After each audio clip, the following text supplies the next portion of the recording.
Bolton's weekly wrap-up.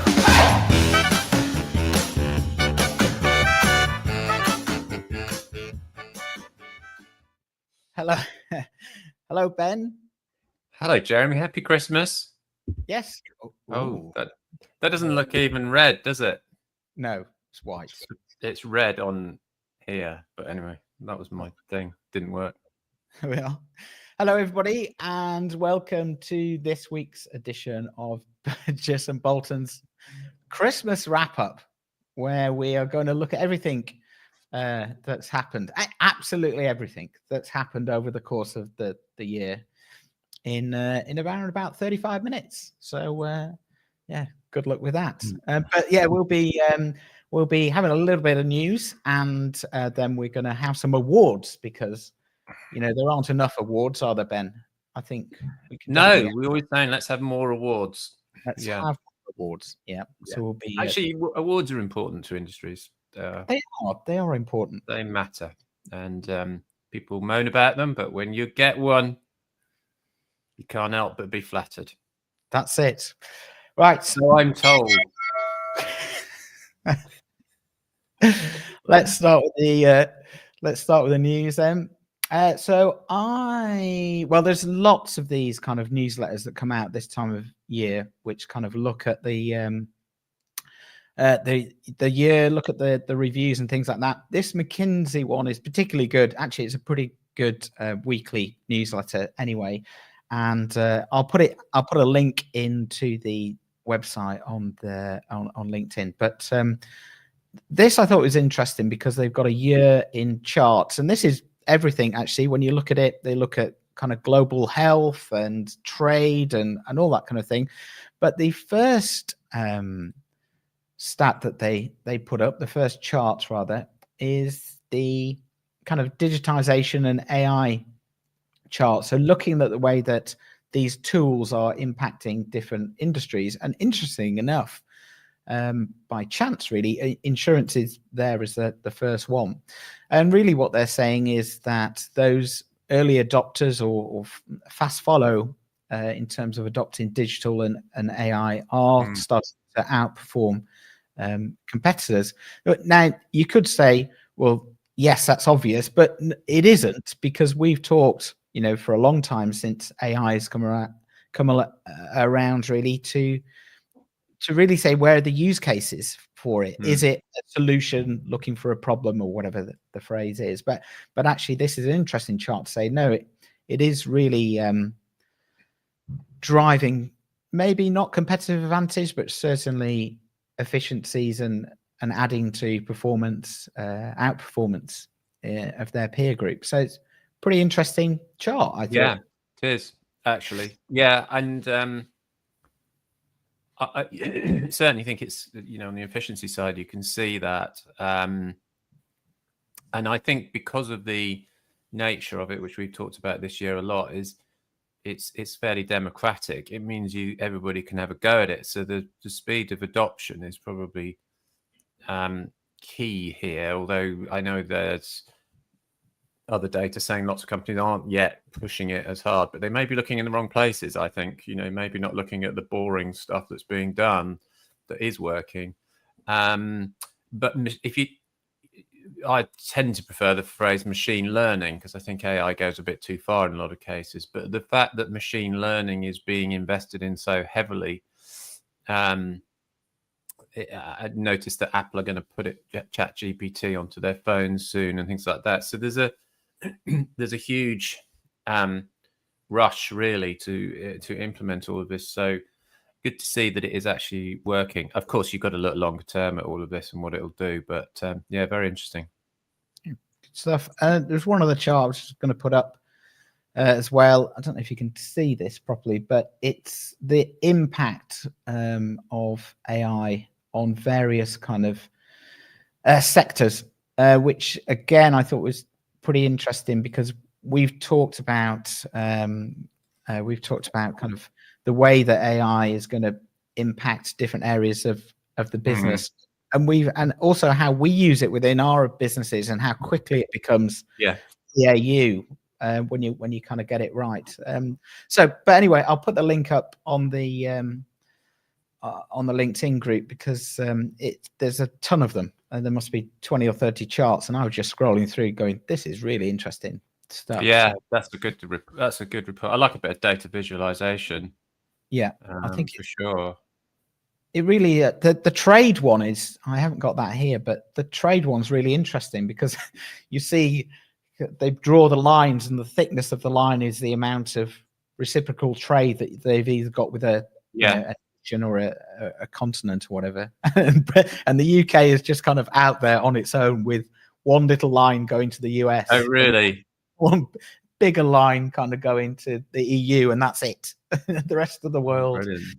It's we must just buy stuff and not not manufacture. Yeah, that is true. Yeah is good. Okay, so let's move things on a bit. So as I said at the top of the show,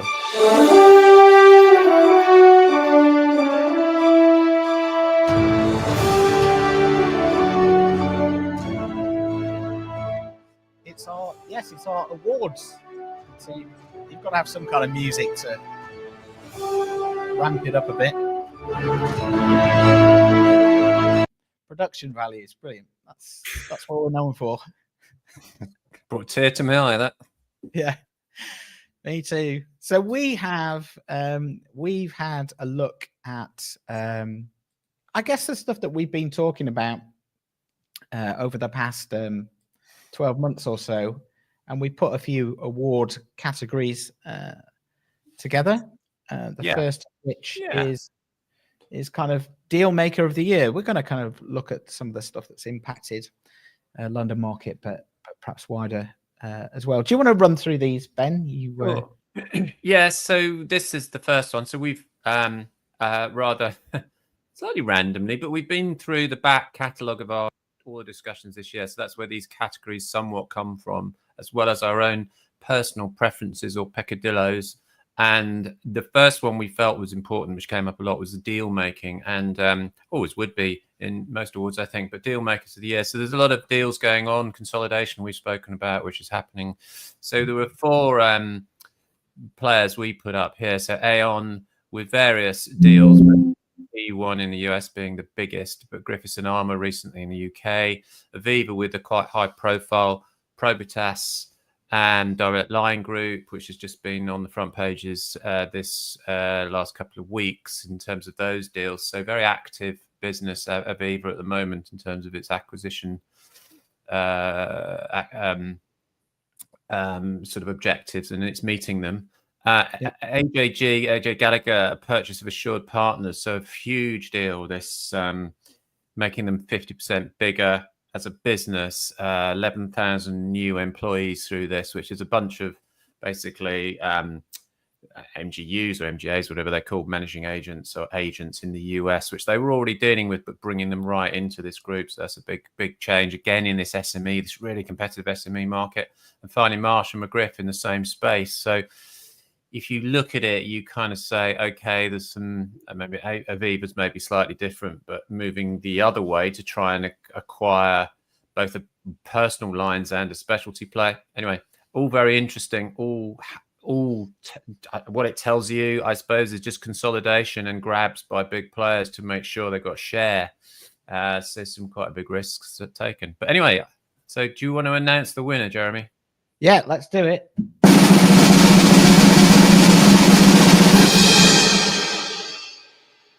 Okay. AJ, there we go. So yeah, because it's quite a risky, high-profile deal. It's very edgy. It, takes them into massively new territory if they get it right, and they are. I think everybody agrees. AJ Gallagher is a good company with a lot of hustle about it. It's got a good SME base already in the US now. Some argue that may be too little, but anyway, it's a really interesting deal, and that's kind of what you want to see is not just boring mergers. You want to see something exciting, and that's really good. So good luck with that, AJ Gallagher. They get kids cheer. Brilliant. Yay. Right. Right. Next. That's all their agents cheering. Yes. Quite a young group. Right. Anyway, moving on. Technology Innovation Award. I mean, there was quite a few we could have put up, but we put a short list up. So we got Hiscox for underwriting and Whitespace. So I'll take the Hiscox one. So I think this is really interesting because they announced that they were using large language models, generative AI in their underwriting for a specific line of business in the London market. And they went public on that with a view to then rolling it out. And I've got pretty close to it, understanding what they've done, how it works, and also then what the opportunities are. And I think it's really interesting in an environment where there is so much talk and hot air kind of spouted around these technologies that we've got a big brand that has gone out there, nailed its colours to the mast, and actually delivered it. So I think that's a good entry for Hiscox there. Yeah, very interesting. Good application. Whitespace we put in because mainly because of their progress this year, but also they've investing via Verisk into their trading platform, such that it was announced earlier this year that Marsh had taken that on globally as their trading platform of choice, and this puts competition in play much more now with PPL and other platforms like whatever they're called, PPL and Insurex. There's one, isn't there? Yeah, there's that, and then there's the other one with our friend. Anyway, doesn't matter. We'll come back to those, but they weren't in the running yet. But so these two, so these are making waves in slightly different ways. Probably in a year where really technology was struggling a bit, certainly in London and specialty markets. I don't think it's been a year of heavy investment in lots of ways. That's been pulled back. InsurTech struggling. So these are good news stories, and that's great. Great. Right.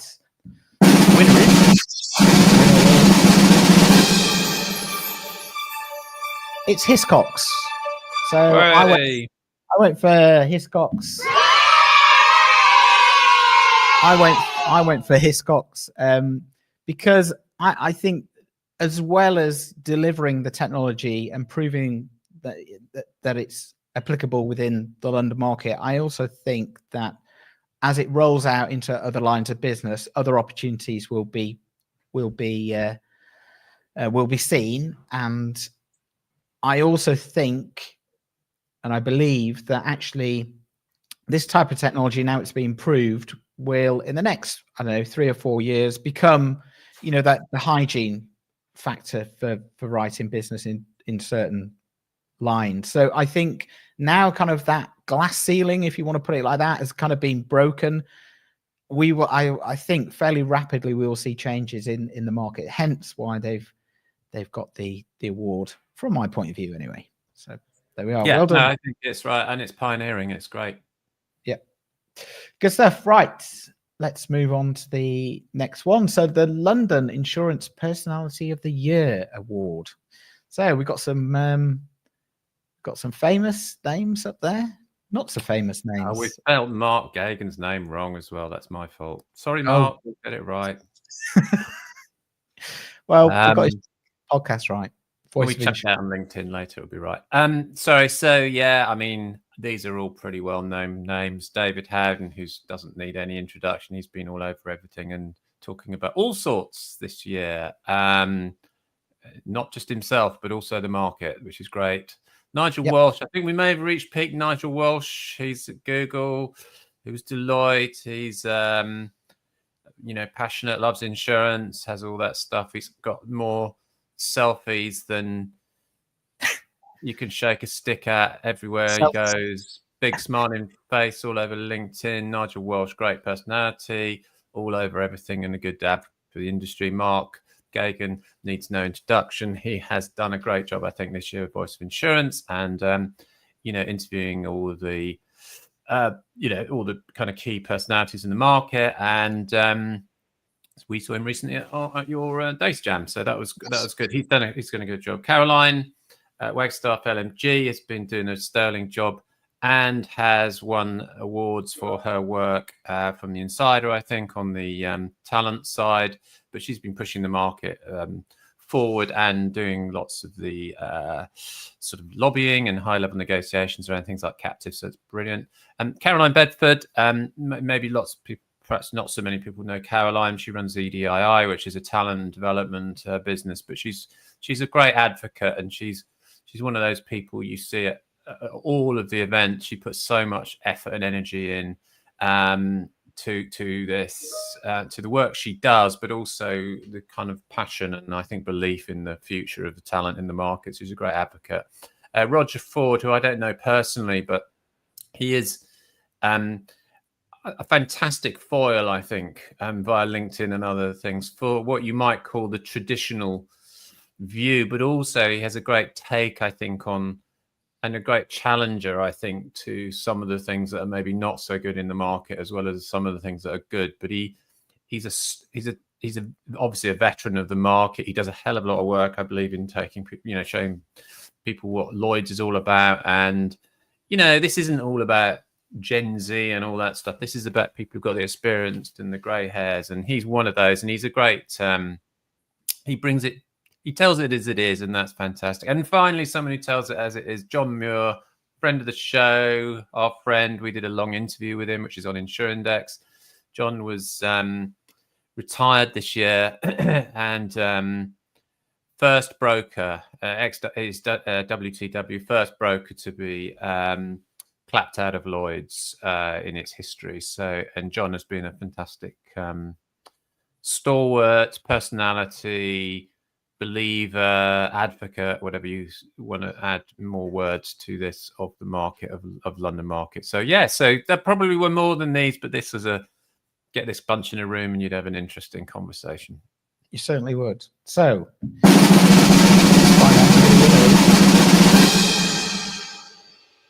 John Muir. I don't think that's clapped out of Lloyd's, John, for your reference, not clapped out at Lloyd's. So, yeah, John, it has to go to John. He is larger than life, very funny, intelligent, and everything else. He's just been brilliant, and he had so many leaving dues, the Lloyd's thing. I mean, you couldn't not give him Personality of the Year. Yeah, definitely. But great. Have a happy retirement, John, as well. Indeed. And I echo all those sentiments, and just extremely generous with his time over the years. We'll miss him at all our conferences, won't we? Yeah, absolutely. Very good. Okay, let's move on. Oh.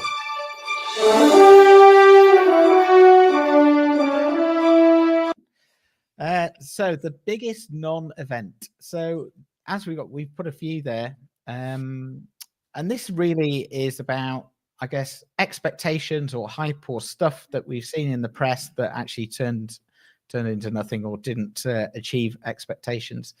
Blueprint 2 there, I think.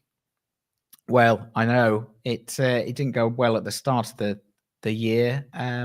Over summer, they had a reset, changed up the management team, kind of scaled down the kind of testing group, the Vanguard group, to try and get some traction around it. And I think they probably will in 2025. But for 24, I think it was a bit of a non-event. There we are. Yeah.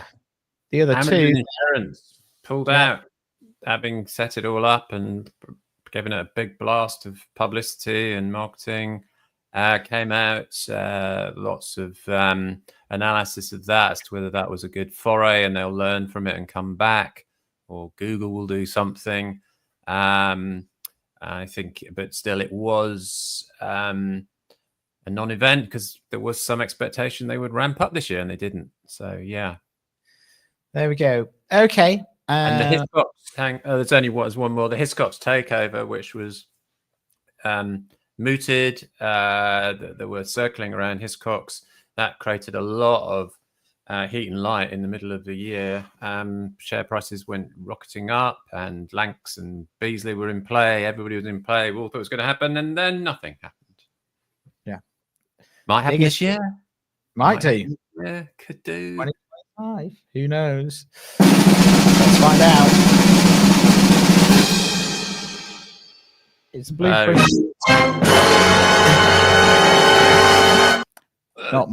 Not much of a surprise there. No, come on, Blueprint. Come on, Lloyds. Get on with it next year. Yeah. Deliver something. We're behind you. Yep. Sort of. Good. Right. Let's move on.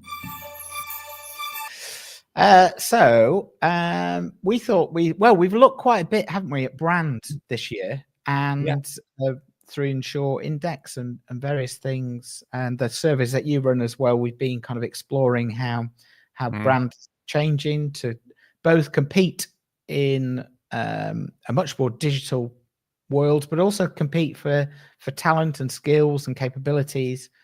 We thought we'd put this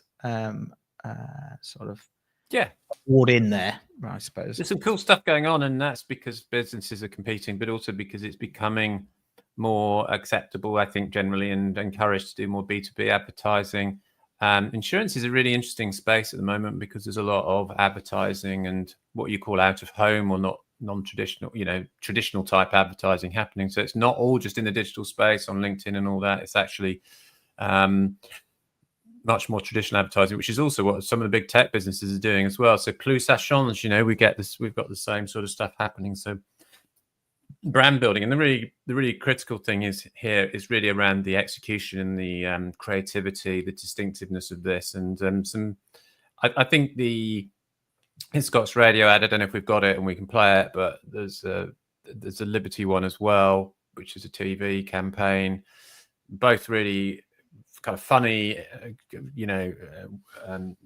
catch your attention and make you smile and get the brand across. Beasley, some super visible tube advertising in the city, and actually wider than that, and the overall campaign with their kind of brand assets of the bowler hat and the hat stand and Haddon, which just seemed to be everywhere that it's rebrand. So it's got the British Lions sponsorship. It rebranded all its offices across the UK. It launched that, I think, mid-year, and that has again made a big impact. Yeah, I don't have the clips. I had a bit of a malfunction, but that's all right. Just generally me. But what we'll do, we'll put the clips to the radio ads and the YouTube clips in the link. Yeah, well worth watching. Yeah, they are good. They are good. Let's find out who's won.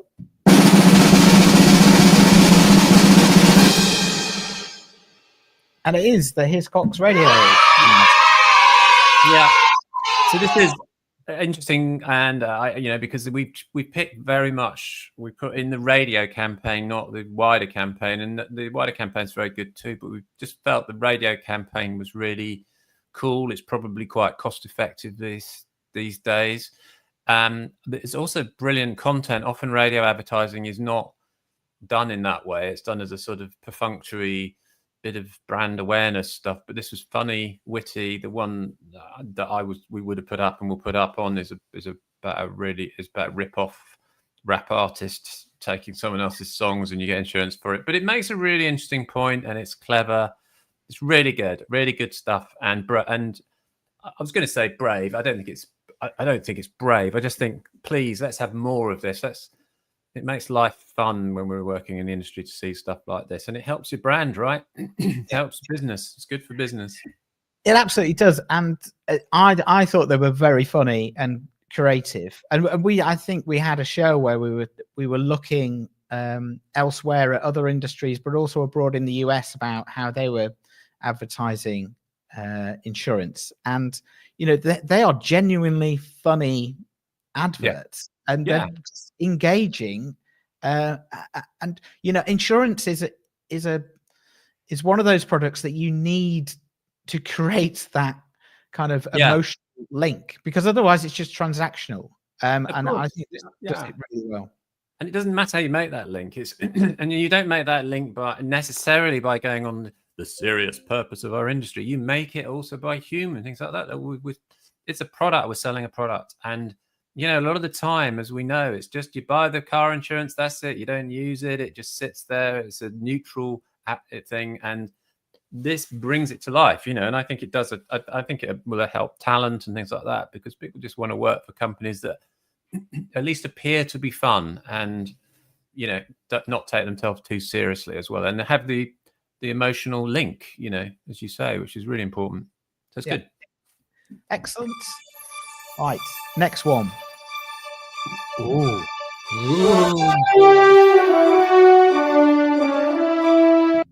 Right, so this is the TIN, so the Insurance Network Speaker of the Year. And we've had some great speakers, actually, and it was very difficult to create a shortlist, because every time we put somebody on, we went, oh yeah, and they were also on stage with someone else who was great. Yeah. So it has been a very good year, but we've whittled it down to these 5. So Pamela Thompson-Hall, CEO, International WTW. So she gave the keynote at Tin Tech London Market earlier this year, and was great.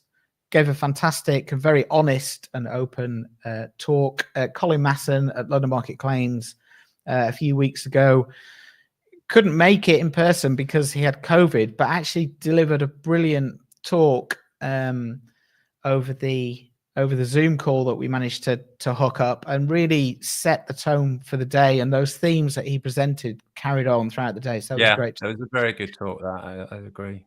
Chris Pierce, Chief Data Officer at eShore, gave the keynote at TinTech, which was fascinating. Again, similar to Hiscox, had tangible examples about using large language models to enable their people, and it was just great.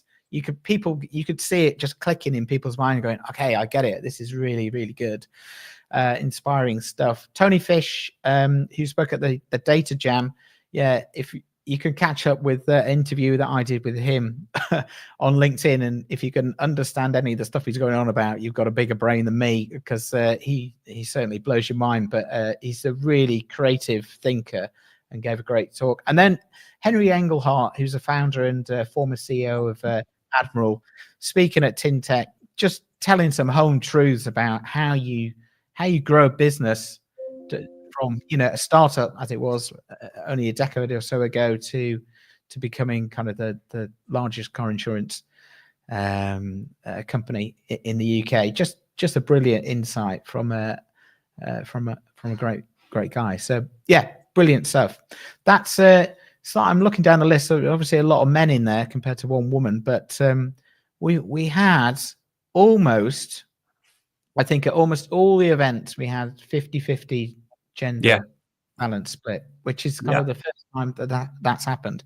And I think that I mean, we have fairly strict criteria about who can take part, and kind of involved in senior leadership as well as kind of implementing strategy. And I think we can see the change in diversity throughout the industry, and that's reflected at the top talent. So I think that's another kind of point as well.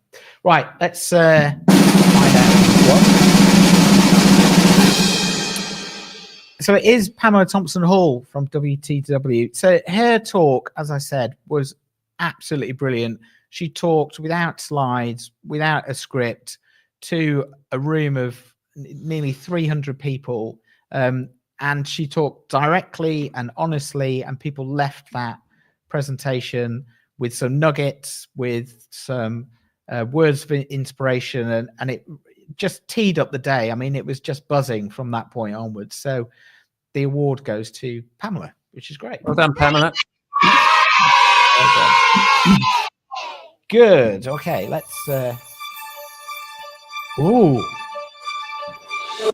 sports event of the year, moving outside of insurance, where I picked a couple, you picked a couple. Do you want to, Ben? Okay. So the Semi-final of the Euros, not the final. Obviously, that was terrible. The roller coaster of that match, I think, was quite something. With that, if everybody remembers, the Ollie Watkins last-minute goal with an extra time sealed it. It was all a bit surprising, I think, for England. They were rubbish, and then suddenly they seemed to pull victory from the jaws of defeat, and that was one of the best ones. So it was quite memorable, I thought. And then the other one, I think, was just the whole opening ceremony, but particularly the bit with Snoop Dogg, which is he's a friend of the show, on here quite often. Yeah, he is. And he's doing the Olympic torch, you know. He's doing some other advertising as well at the moment for some other insurer. He's all over insurance, Snoop Dogg. So yeah, but the whole that wet, soggy evening, in a funny way, was really memorable, actually, after you know, the opening event of the Olympics, and then the Olympics itself was good. So yeah, that's my two. Yeah, very good. What up, though? It's Big Snoop D-O-double-G, and I'm an English voice from the United States. There he is. Oh, thanks, Snoop, for coming on. Yep, thank you. Doesn't mean you win, mate. No, not at all. Yeah, so then this was funny. I mean, this was your snip that when we when we did it, but it's a dark day for England. Yeah, German. That was pretty funny. And then I put in the Tour de France, because this year, well, firstly, I went to the final two stages, and it was unbelievably great. A fantastic experience, and it's something else. I mean, just the build up to it, and the fireworks and the shows, and just it's brilliant. But also Mark Cavendish getting the record amount of wins, and he did it in such style. You know, it wasn't handed to him in play. It was like Cav of old, you know, weaving through the pack to finish. Yeah, it was incredible. So, it's been a great year of sport, actually. Enjoyed the whole thing. Yeah, we could have put a lot in it. Yeah, we could have done. So let's. And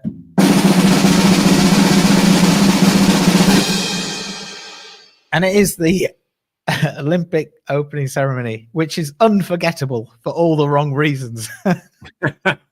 I mean, the rain was incredible. Yeah. I was watching it, and I was on a WhatsApp group with my football friends, and people were just going, I can't understand what's happening. No. Just and after a bit, it was just yeah, it was quite funny. It's very French, wasn't it? It was very French with Snoop Dogg. Snoop Dogg there. So well done, France. Well done, Snoop Dogg. Well done. Right. I think we have one more left. Here we go. Worst use of jargon. AIG and Gen Z, etc., etc. Let's start with AIG. What have they been up to?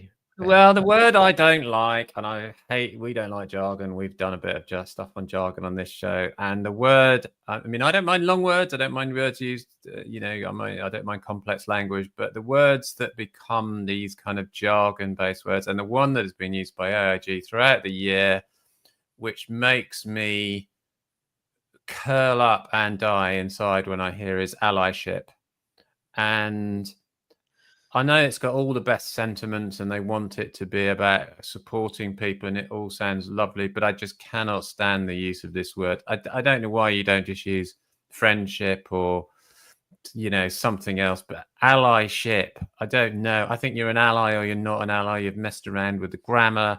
You've coined your own word.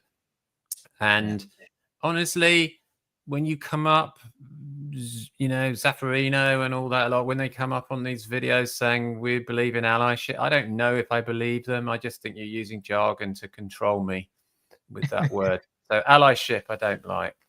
I don't like that either. Worst word of the year. Gosh, hope that goes soon. Right, the Gen Z stuff. So, yeah, we talked about this, didn't we? Yeah. We did indeed. So So much stuff talked about generations. It's luckily died down, actually, I think, and there's a lot less of it than there was, particularly the beginning of the year. But it was every article was Gen Z, this and that, and most of it was complete nonsense, not based on anything proper. So, and I've shown some of the data that says it doesn't really matter. And we talked about people like Roger Ford and all that lot. We've had a range of good young and older talent in this market. And you don't need to have a gen in front of you every time you talk about you being stereotyped. Yeah. So there we are. That's the two. Yeah. Okay. Let's find out.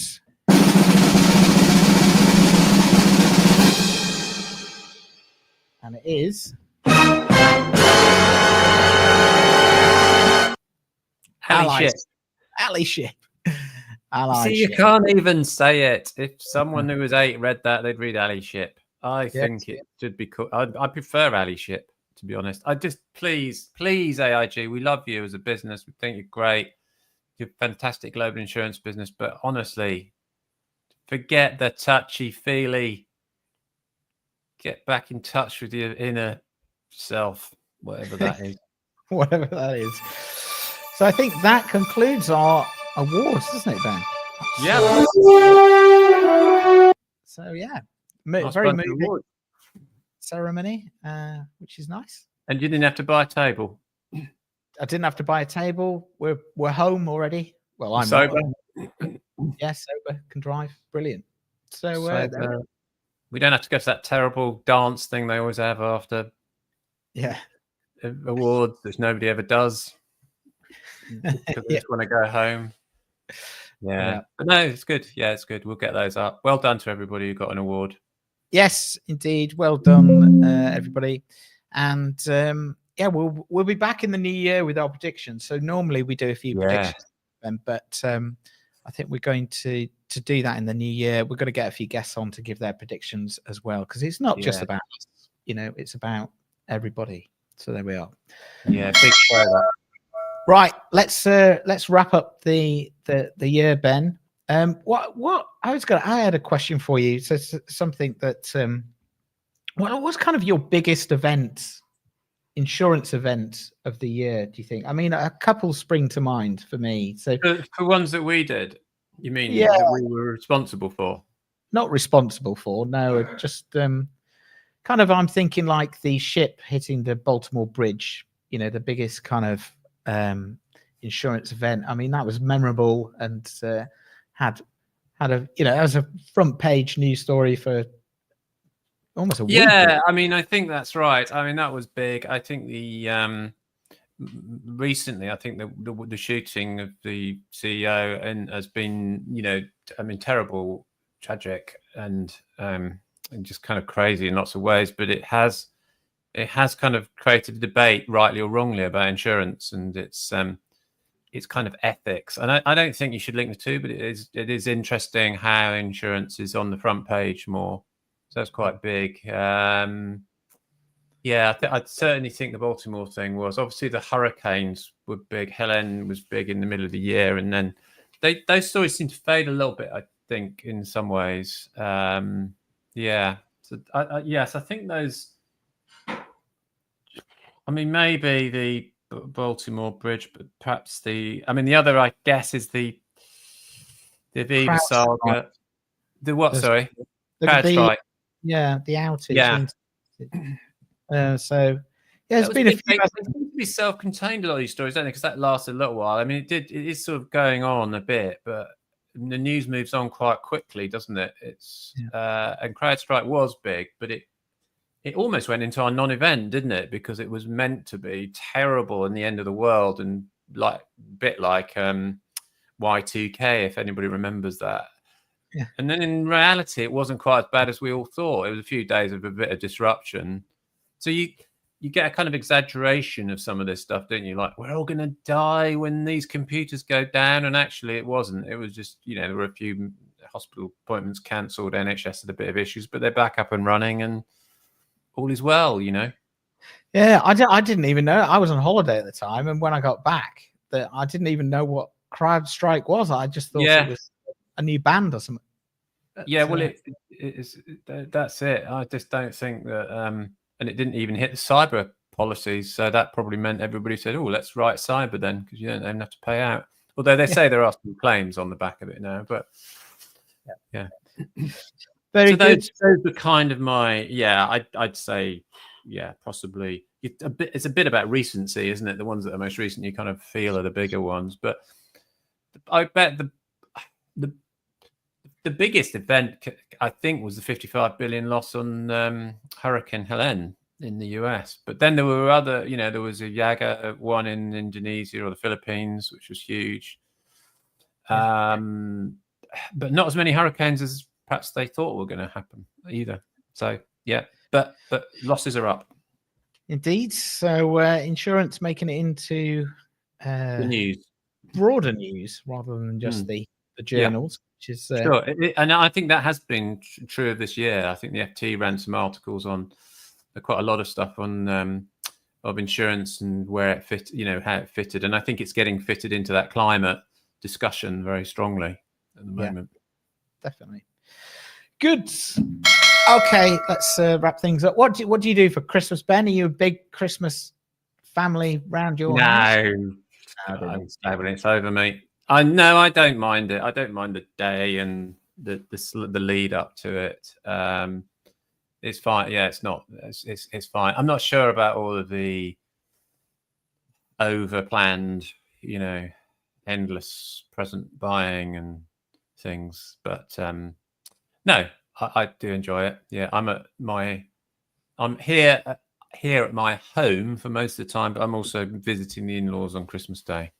Right. Oh, very nice. Yeah. So we go back up north and see various families and brothers and sisters. Nice. So it's quite a big. Yeah, the kids really look forward to it. So we have a good time. Good nice week up north. Aye. So when I come down in the new year, I'll be a strong accent. Your accent back. Yeah. So, that'll be good. Nice. Right. Whatever you're doing over Christmas and the New Year, have a great time. Yeah, have a great rest. Yes, and we'll be back second week of Jan, I think. And as I say, we'll have a bit of a predictions show lined up. Yeah, well, a lot of a prediction show. We're going to do a lot on that one. It's going to be a big one. Lots planned for next year, isn't there? Yeah, there is indeed. It's all good. So thanks for tuning in all year. We will see you the other side of Christmas. And Merry Christmas, everybody. Merry Christmas. Goodbye. Bye.